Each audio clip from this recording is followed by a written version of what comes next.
Dr. Pelin Kesebir, psikolog dan asisten peneliti pada University of Wisconsin di Amerika Serikat, berkata bahwa kerendahan hati merupakan tanah yang subur untuk kebahagiaan. Mengapa demikian? Dengan memahami apa yang diajarkan dalam Alkitab tentang bagaimana sepatutnya orang bersikap terhadap orang lain, maka saudara akan dapat melihat unsur-unsur dari suatu relasi yang sehat. Itulah relasi yang membuahkan kehidupan yang maksimal dan yang tidak akan saudara sesali. Sikap menghormati Tuhan dalam membangun relasi yang sehat akan membuahkan kehidupan yang berbahagia dan maksimal. Bapak Ibu Saudara sekalian, selamat bertemu kembali di ibadah Gereja Kristen Perjanjian Baru Fajar Pengharapan. Jangan lewatkan pertemuan doa Oasis yang telah memberkati banyak orang. Pertemuan doa Oasis diadakan setiap hari Rabu pukul 10 pagi secara onsite di Jalan Pasir Koja 58. Dan ikuti pula pertemuan doa kontemplatif setiap hari Kamis melalui kanal YouTube Doa Fajar Pengharapan yang dapat Anda ikuti di sepanjang hari. Bagi Anda yang masih ingin menyampaikan ucapan syukur untuk semua kebaikan Tuhan di sepanjang tahun 2023 dan memohonkan harapan-harapan untuk tahun 2024, Anda dapat menuliskan ucapan syukur dan permohonan doa tersebut dan mengirimkannya ke nomor WhatsApp yang tertera di layar Anda. Para pendoa gereja kita akan mendoakan dan menyerahkan semuanya itu ke dalam tangan Tuhan. Semua orang tentu berharap bahwa investasi yang ia lakukan akan bersifat abadi. Mari ikut terlibat di dalam pekerjaan Tuhan dengan mendukung pembangunan fasilitas gereja kita, gedung kampus STT Inti, dan taman doa. Buatlah langkah iman yang akan membuka berkat Tuhan bagi hidup Anda dengan menulis janji iman. Kirimkan janji tersebut melalui WhatsApp ke nomor telepon yang tertera pada layar Anda. Ayo ikut kesan! Bagi Anda yang belum tergabung dalam komunitas kelompok saling memperhatikan atau kesan, segera hubungi nomor yang tertera di layar untuk dapat mengikuti komunitas yang menumbuhkan, menguatkan, dan berbagi iman Anda. Informasi dan pengumuman penting lainnya dapat Anda lihat dan ikuti di bagian menjelang akhir ibadah ini.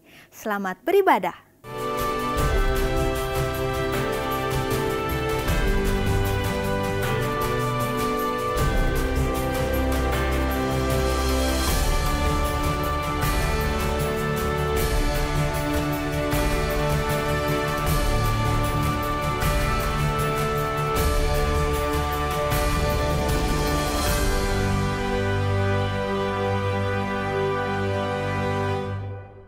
Di dalam beberapa waktu terakhir, melalui media sosial sering diberitakan tentang naiknya tingkat kejahatan dan jumlah tunawisma di berbagai kota besar di Amerika Serikat. Suatu informasi yang tidak terlalu jauh dari kenyataan. Pertanyaannya adalah, apakah yang menjadi penyebab dari kondisi tersebut? Mark Leita, seorang YouTuber terkenal di Amerika Serikat, berkata bahwa keadaan itu bukanlah sekadar gambaran tentang krisis ekonomi yang sedang terjadi di sana, namun merupakan cerminan dari krisis kasih di dalam keluarga.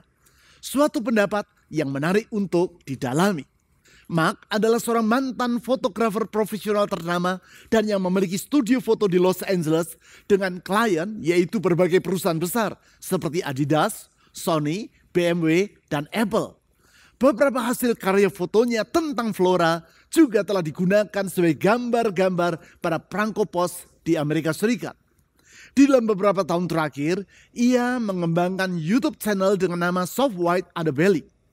Dalam YouTube channel tersebut, dimuat wawancara yang ia lakukan dengan orang-orang yang acap kali diabaikan di dalam masyarakat, yaitu para tunawisma, pecandu obat bios yang kronis, dan para anggota geng, khususnya mereka yang bergelandangan di Skid Row, suatu wilayah di pusat kota Los Angeles, Amerika Serikat. Beberapa bulan yang lalu, Peter Santinello, seorang YouTuber terkenal lainnya, mengunjungi dan mewawancari Mark Leita. Dalam wawancara tersebut, nampak jalanan di daerah Skid Row dipenuhi dengan tenda-tenda para tunawisma, sehingga suasananya bagaikan daerah yang dipenuhi oleh tenda-tenda para pengungsi. Mengomentari keadaan tersebut, Mark Leita berkata Bahwa semua itu bukan sekadar disebabkan oleh karena tidak tersedianya tempat tinggal yang layak atau persoalan kemiskinan. Ia berkata bahwa memang yang terlihat di permukaan sepertinya hal itu disebabkan oleh masalah ekonomi. Namun apabila lapisan-lapisan persoalan itu dikupas, maka pada akhirnya orang akan menemukan akar dari permasalahan yang sebenarnya, yaitu keruntuhan dari rumah tangga. Ia menyampaikan kesimpulannya tersebut dengan berkata, But when you get to the very bottom of it all, I think it's just loving each other. It's just love. Right. Love is the answer to all this. ketika Anda tiba di akar persoalan dari semua keadaan ini, saya pikir yang menjadi masalah hanyalah soal tentang saling mencintai. Dengan kata lain, Makleta berpendapat bahwa keterpurukan dari kehidupan orang-orang yang menjadi para anggota geng, para pecandu obat bius, para PSK, dan para tunawisma tersebut bukanlah sekadar disebabkan oleh kemiskinan secara finansial belaka, namun terlebih lagi yaitu kemiskinan di dalam kasih. Khususnya kemiskinan di dalam kasih di antara para anggota keluarga yang berdampak terhadap relasi di antara mereka. Dan akhirnya membuahkan keruntuhan dari kehidupan orang-orang tersebut. Pandangan tentang dampak dari relasi terhadap kualitas kehidupan ini sangatlah tepat.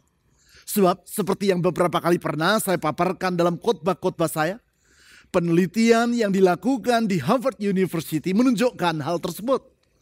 Di dalam penelitian yang sangat terkenal dan yang disebut sebagai The Harvard Study of Adult Development itu dicari apakah faktor-faktor yang menentukan kebahagiaan dari manusia.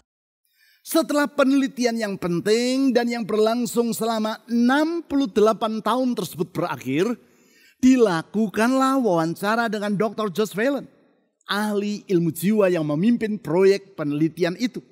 Sebagaimana yang dilaporkan oleh majalah Atlantik pada bulan Juli tahun 2009, dalam artikel yang berjudul What Makes Us Happy, kepada Dr. Josh Whelan ditanyakan, apakah yang Anda peroleh dari penelitian ini? Menanggapi pertanyaan tersebut, Dr. Whelan menjawab, that the only thing that really matters in life are your relationships to other people.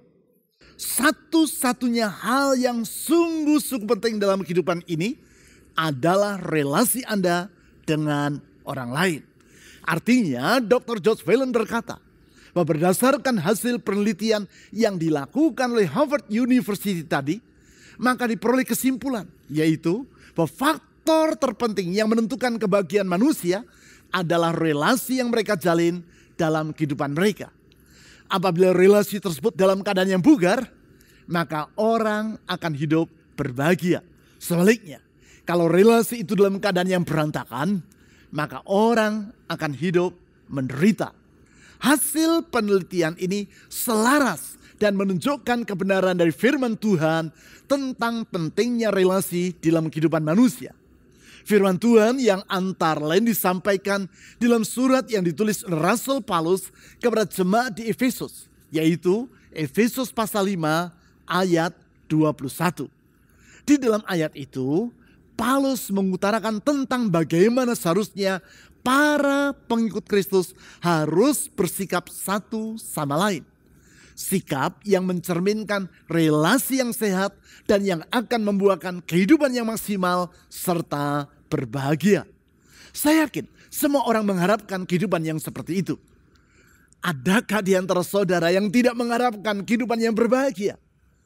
Tentu semua saudara mengharapkannya. Karena itu mari kita baca apa yang diutarakan oleh firman Tuhan tentang relasi yang bugar dan yang membuahkan kebahagiaan tersebut. Untuk melihat hal ini kita perlu membaca ayat 15 sampai 17 terlebih dahulu supaya kita memahami konteksnya. Sudah itu kita teruskan dengan ayat 21 yang telah saya sebutkan tadi. Mari kita baca ayat-ayat tersebut. Efesus pasal 5 ayat 15 sampai 17 dan 21. Karena itu perhatikanlah dengan saksama bagaimana kamu hidup. Janganlah seperti orang bebal, tetapi seperti orang bijak. Dan Pergunakanlah waktu yang ada, karena hari-hari ini adalah jahat.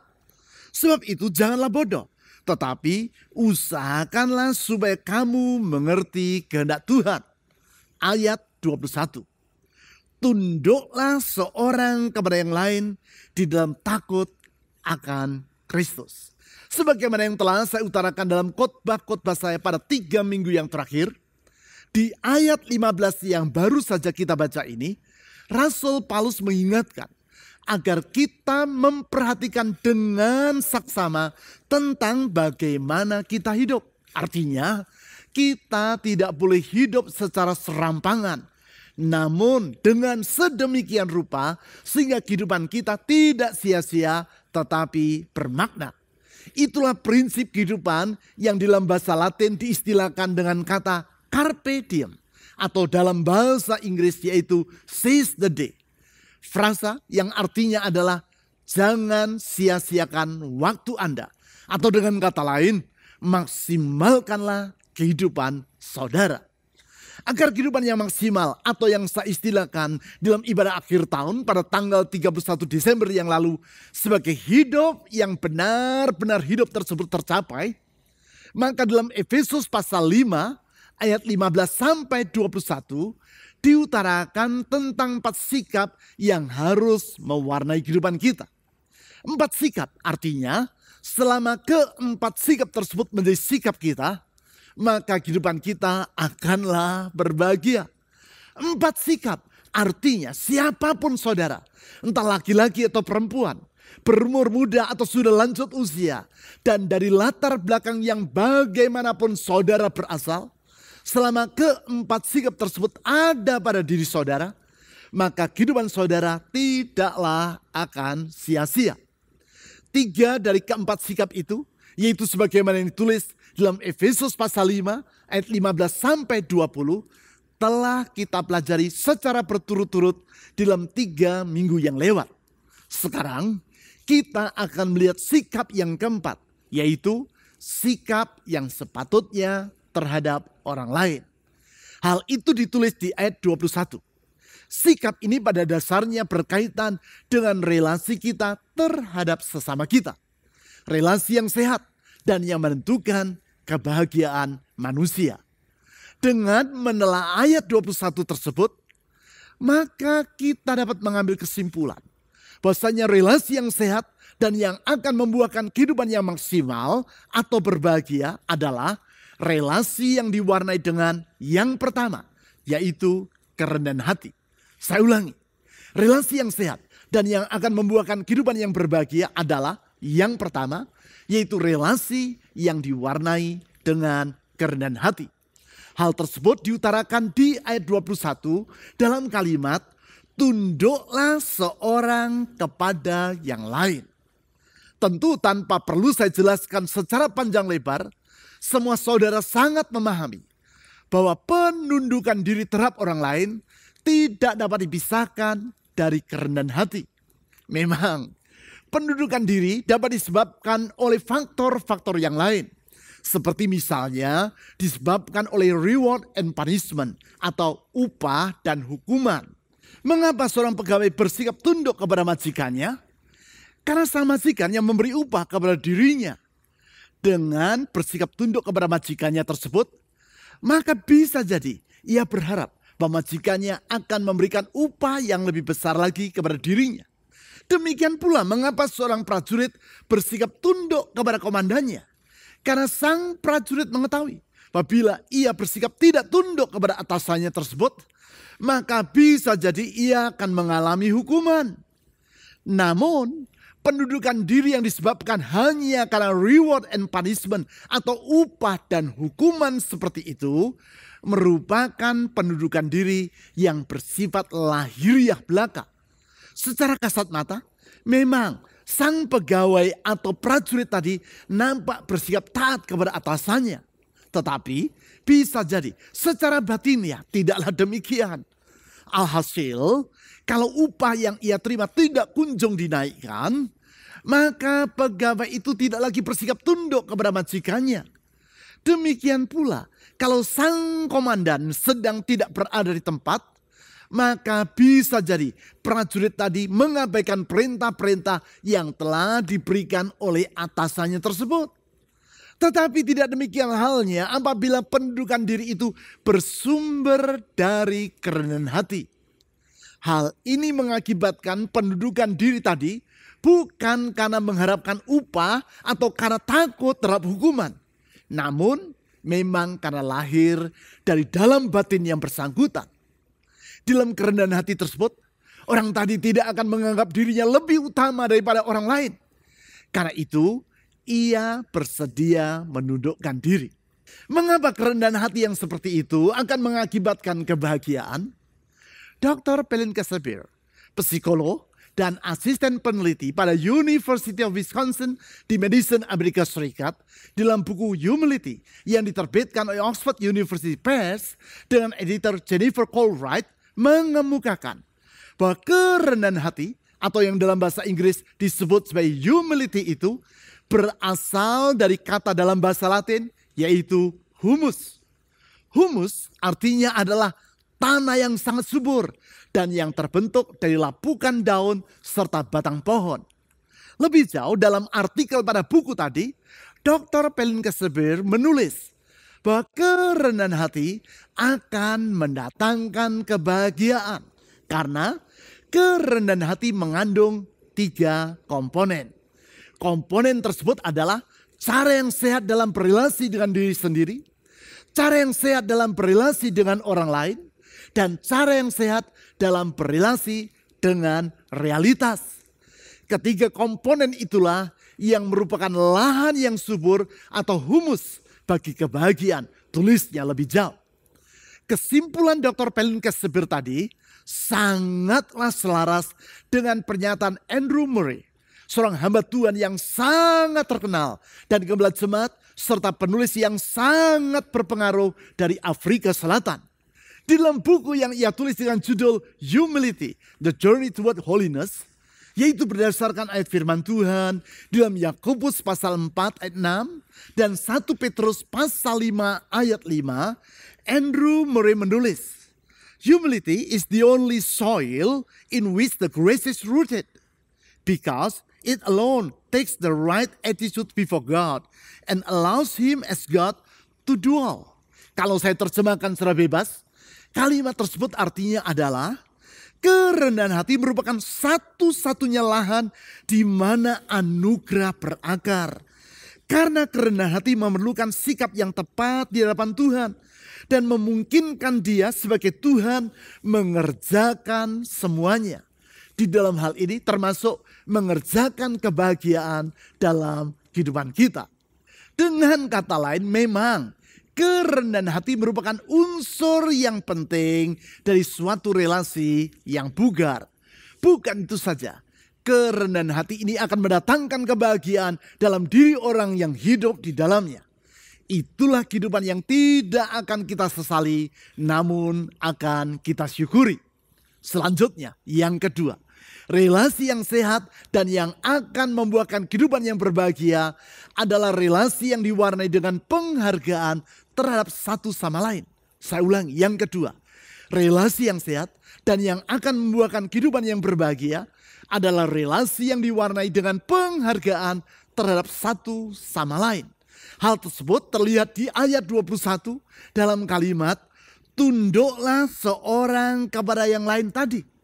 Dalam kata tunduk atau yang dalam bahasa Yunani yaitu hipotasso tersebut, terkandung makna ketaatan, penaklukan diri, serta penghargaan terhadap orang lain. Tentu penghargaan tersebut berjalan seiring dengan kasih. Bukankah wujud dari kasih antara lain adalah menghargai apa yang kita kasih? Hal itu dapat kita lihat pada diri seorang ibu yang mengasihi anaknya. Sang ibu akan memandang anaknya yang ia cintai tersebut sebagai miliknya yang sangat berharga. Sedemikian berharganya, sehingga seperti yang pernah saya paparkan dalam khotbah saya pada bulan November tahun yang lalu, ketika suatu hari rumahnya dalam keadaan terbakar, maka sang ibu akan rela mengabaikan keamanan dirinya dan menerobos api yang sedang berkobar demi menyelamatkan anaknya yang masih kecil dan yang sedang berada dalam rumah itu.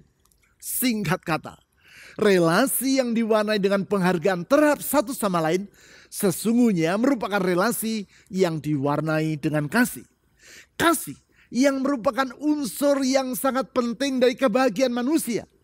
Hal itu pula lah yang dikemukakan oleh Dr. Josh Phelan, pemimpin proyek penelitian tentang kebahagiaan manusia yang dilakukan oleh Harvard University yang telah saya paparkan di awal dari uraian firman Tuhan ini. Sebagai kesimpulan dari penelitian yang juga diberi nama The Grand Study tersebut, maka seperti yang pernah saya paparkan pada beberapa waktu yang lalu, dalam bukunya yang berjudul Triumphs of Experience, Dr. Josh Phelan menulis, happiness is love, full stop. Kebahagiaan adalah kasih, titik. Dengan demikian ia menegaskan bahwa bila orang hidup dalam relasi yang diwarnai dengan kasih, sehingga mereka menghargai satu sama lain, maka kehidupan mereka akanlah berbahagia. Hal ini berlaku baik dalam kehidupan rumah tangga, pekerjaan, pergaulan sosial, dan tentunya di dalam kehidupan berjemaat. Hal itu pula yang diutarakan oleh Rasul Paulus dalam 1 Korintus pasal 12. Sebelum di pasal 13, ia menguraikan secara panjang lebar tentang makna dan pentingnya kasih dalam kehidupan para pengikut Kristus. Maka di pasal 12 tersebut, ia menggambarkan kehidupan mereka seperti sebuah tubuh yang terdiri dari banyak anggota. Anggota-anggota yang harus saling menghargai kepelbagaian di antara mereka. Karena sesungguhnya mereka saling memerlukan satu sama lain. Tentang hal itu, dalam 1 Korintus pasal 12 ayat 21 sampai 22, ia menulis sebagai berikut. Jadi, mata tidak dapat berkata kepada tangan, aku tidak membutuhkan engkau. Demikian pula kepala tidak dapat berkata kepada kaki, aku tidak membutuhkan engkau. Malahan, anggota-anggota tubuh yang tampaknya paling lemah justru yang paling dibutuhkan. Prinsip yang diutarakan oleh Rasul Paulus ini dapat kita lihat melalui keberadaan dari pentil pada roda sebuah mobil. Memang dibandingkan harga dari keseluruhan mobil tersebut, maka harga dari pentil itu sangatlah tidak sebanding. Namun bukan berarti dengan demikian mesin dari sang mobil boleh berkata kepada si pentil, apalah artinya dirimu? Dari dahulu sampai sekarang engkau tetap begitu-begitu saja, tidak pernah menjadi semakin canggih. Sedangkan diriku dari tahun ke tahun selalu dibaharui, dipercanggih, dan nilainya semakin lama semakin mahal. Aku lebih berguna daripada dirimu. Suatu pandangan yang sangat keliru. Memang benar, dari sisi harganya, pentil tersebut tidaklah sebanding dengan harga rem mesin yang menggerakkan mobil itu. Tetapi kalau sang pentil tidak berfungsi sehingga roda menjadi kempis, maka secanggih dan semodern apapun keberadaan di sang mesin, tetap saja mobil yang mahal itu tidak dapat berjalan. Keduanya memang berbeda, tetapi semuanya saling memerlukan satu sama lain. Oleh karena itu, sebaliknya dari saling meremehkan, justru mereka harus saling menghargai satu sama lain di dalam kasih. Relasi kasih yang diwujudkan dalam penghargaan terhadap satu sama lain seperti itu akan membuahkan kebahagiaan. Kebahagiaan yang sangat diperlukan oleh semua rumah tangga. Tidaklah mengherankan apabila sesuai Rasul Paulus menyampaikan nasihat tentang perlunya saling menghargai satu sama lain di dalam Efesus pasal 5 ayat 21 tadi. Maka di ayat-ayat berikutnya, yaitu dalam Efesus pasal 5 ayat 22 sampai 33, ia mengutarakan tentang relasi antara suami dan istri yang harus diwarnai dengan kasih Kristus. Singkat kata, relasi yang sehat dan yang membuahkan kebahagiaan adalah relasi kasih yang diwarnai dengan penghargaan terhadap satu sama lain. Sekarang, yang ketiga, relasi yang sehat dan yang akan membuahkan kehidupan yang berbahagia adalah relasi yang diwarnai dengan takut akan Kristus. Saya ulangi, yang ketiga, relasi yang sehat dan yang akan membuahkan kehidupan yang berbahagia adalah relasi yang diwarnai dengan takut akan Kristus. Hal ini diutarakan oleh Rasul Paulus di dalam Efesus pasal 5 ayat 21 tadi sebagai berikut. Tunduklah seorang kepada yang lain di dalam takut akan Kristus. Frasa di dalam takut akan Kristus ini sangatlah penting. Sebab di dalamnya terkandung pemahaman bahwa kita harus bersikap lebih menghormati Tuhan daripada manusia. Ketika suatu ketetapan yang dibuat oleh manusia bertentangan dengan firman Tuhan, maka kita wajib untuk lebih menghormati firman Tuhan tersebut. Artinya, orang tidak boleh tunduk kepada orang lain dengan mengabaikan kebenaran. Hal ini sama seperti seorang pegawai yang sepatutnya bersikap tunduk kepada atasannya. Namun, apabila sang atasan tersebut menyuruh agar ia menipu orang lain, maka sang pegawai wajib mendahulukan kebenaran dibandingkan ketaatannya terhadap instruksi dari sang majikan. Demikian pula saudara sepatutnya lebih menghargai ibadah kepada Tuhan daripada ajakan untuk pergi berlibur dengan mengabaikan ibadah kepadanya pada hari-hari untuk beribadah. Sikap lebih takut kepada Tuhan daripada terhadap manusia seperti itulah yang dapat kita lihat di dalam diri para pahlawan iman yang kehidupannya dicatat dalam Alkitab seperti Yusuf, Sadra, Mesak, Abednego, Daniel, Elia, Yeremia, dan para rasul dari Tuhan Yesus Kristus. Dalam sikap seperti itulah ketika Petrus dan Yohanes ditangkap dan diadili oleh para pemuka agama Yahudi di kota Yerusalem, yaitu karena mereka telah memberitakan Injil di antara banyak orang.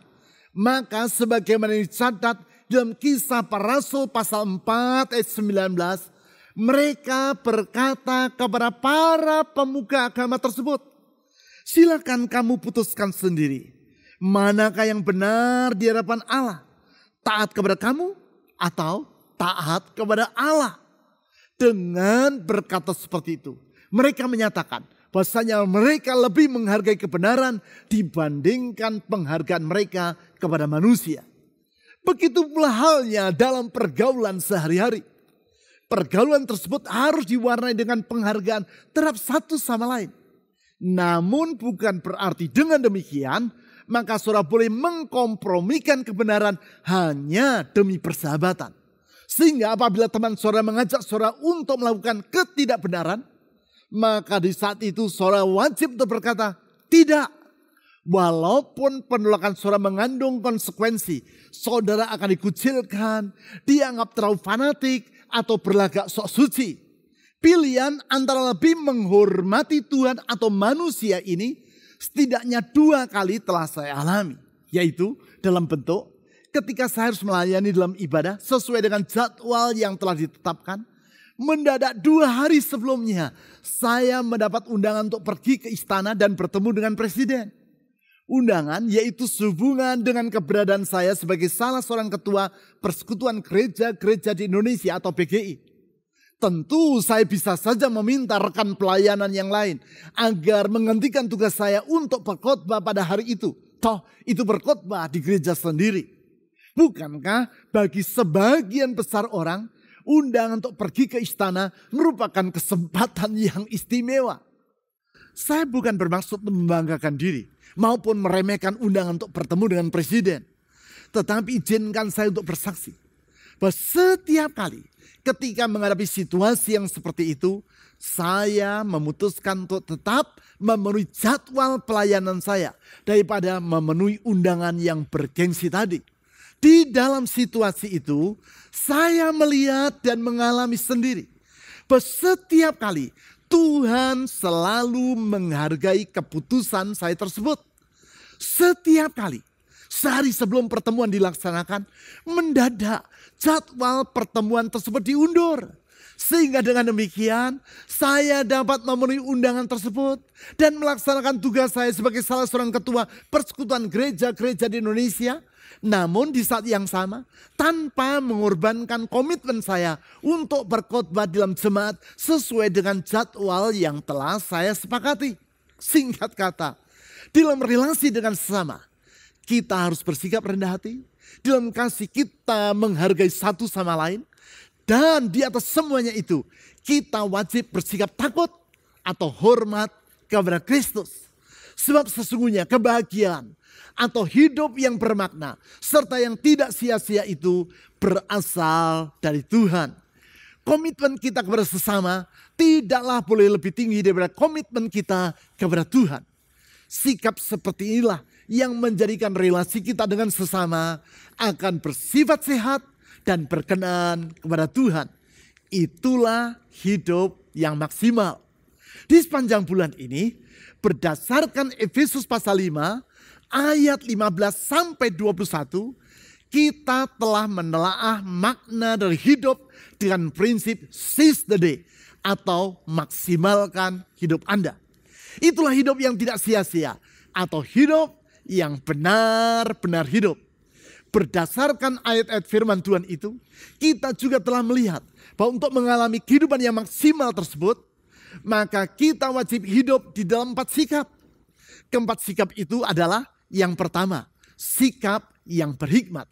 Yang kedua, sikap yang sepatutnya terhadap diri sendiri. Yang ketiga, sikap yang sepatutnya terhadap Tuhan. Dan yang keempat, sikap yang sepatutnya terhadap orang lain, yaitu terhadap sesama manusia. Keempat sikap yang telah kita bahas dalam 4 minggu secara berturut-turut tersebut harus mewarnai kehidupan kita di sepanjang tahun yang sedang kita jalani ini.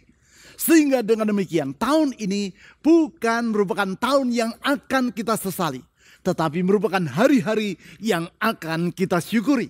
Oleh karenanya, di dalam bulan-bulan yang akan datang, kita akan mendalami lebih lanjut keempat sikap yang telah saya sebutkan tadi. Dan melihat penerapannya di dalam berbagai aspek dari kehidupan kita. Baik dalam aspek hidup rumah tangga, pekerjaan atau profesi, pergaulan sehari-hari, maupun di dalam kehidupan berjemaat. Di dalam semuanya ini perlu saudara pahami bahwa keempat sikap tersebut tidaklah terlepas dari anugerah Tuhan. Sebab sesungguhnya kehidupan kita adalah berdasarkan anugerah Allah yang telah Ia wujudkan di dalam diri Yesus Kristus Tuhan kita. Di dalam anugerah tersebut, Tuhan Yesus telah mengorbankan dirinya sampai mati di kayu salib bagi kita. Dengan cara demikian, Ia membebaskan kita dari masa lampau yang kelam dan membuka jalan untuk hari depan yang tidak akan mengecewakan. Anugerah yang perlu kita tanggapi dengan hidup untuk menyenangkan hati Tuhan. Sebentar, saya mengajak saudara untuk berdoa dan memohon pertolongan Roh Kudus. Agar oleh anugerah Allah tersebut, kita dapat menjalani hari-hari yang ada di depan kita dengan kehidupan yang maksimal. Seize the day. Mari kita berdoa. Tuhan Yesus, kami sungguh bersyukur oleh karena anugerah-Mu. Kami diselamatkan dari kehidupan yang kelam, dibebaskan dari kehidupan yang sia-sia. Dan di dalam anugerah yang telah Engkau tunjukkan melalui pengorbanan-Mu sampai mati di kayu salib itu, Engkau telah membuka jalan bagi kami untuk masa depan yang indah seperti yang telah Engkau rencanakan. Kami bersyukur di dalam kasih-Mu dan dalam kesetiaan-Mu, Engkau bersedia menolong kami, menyertai kami, menuntun kami hari demi hari menuju rencana-Mu yang indah tersebut. Dan Tuhan Yesus, tolong kami oleh Roh Kudus-Mu, agar supaya kami dapat hidup dalam sikap yang berkenan kepada-Mu. Hidup dengan penuh hikmat, hidup dengan bertanggung jawab terhadap diri sendiri, bersikap hormat kepada Tuhan, dan di dalam kasih kepada sesama. Sehingga kehidupan yang kami jalani ini bukanlah hidup yang sia-sia, tetapi kehidupan yang penuh dengan arti yang akan kami syukuri. Tuhan Yesus, kami percaya kuasa-Mu tidak pernah berubah. Apa yang Kau firmankan pasti akan terjadi. Dalam kuasa-Mu Engkau membuka jalan saat tiada jalan. Dengan kuasa-Mu Engkau menyediakan mujizat. Dengan kuasa-Mu Engkau menyediakan kesembuhan dan pertolongan. Oleh karena itu saya berdoa, ulurkan tangan anugerah-Mu. Tangan yang penuh dengan kasih dan kuasa itu menjamah setiap anggota jemaat yang dalam persoalan, dalam pergumulan. Tuhan, ulurkan pertolongan-Mu tepat pada waktunya. Sembuhkan yang sakit. Tolong mereka yang dalam beban yang berat. Pulihkan rumah tangga. Sediakan hari depan seperti yang Kau rencanakan. Kami percaya Engkau adalah Allah yang setia dan janji-Mu itu kekal, ya dan amin. Oleh karena itu dalam Engkau kami menyongsong hari esok yang indah seperti yang Tuhan rencanakan. Karena pengharapan kami kepadamu tidak akan pernah mengecewakan. Di dalam nama di atas segala nama, nama yang manis dan indah, nama yang menyelamatkan, nama yang menyembuhkan, nama yang memulihkan, nama Yesus Kristus, Tuhan dan Juru Selamat yang hidup. Amin.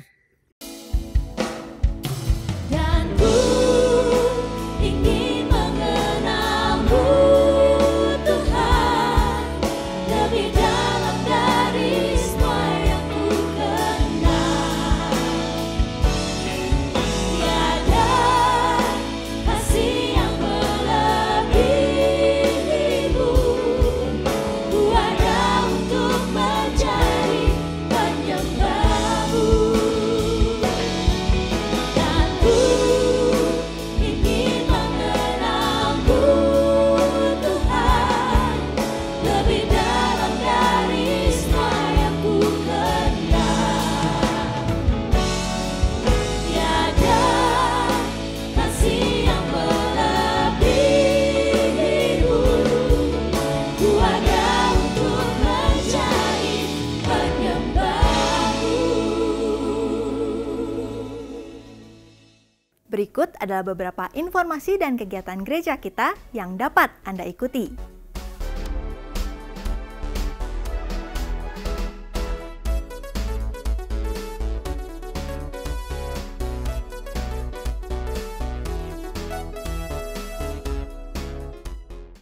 Persembahan dan persepuluhan sebagai ungkapan kasih dan syukur kita kepada Tuhan dapat Anda berikan dengan memasukkannya ke dalam kotak persembahan atau melalui rekening bank atau dengan cara men-scan QR Code dengan menggunakan aplikasi dompet digital.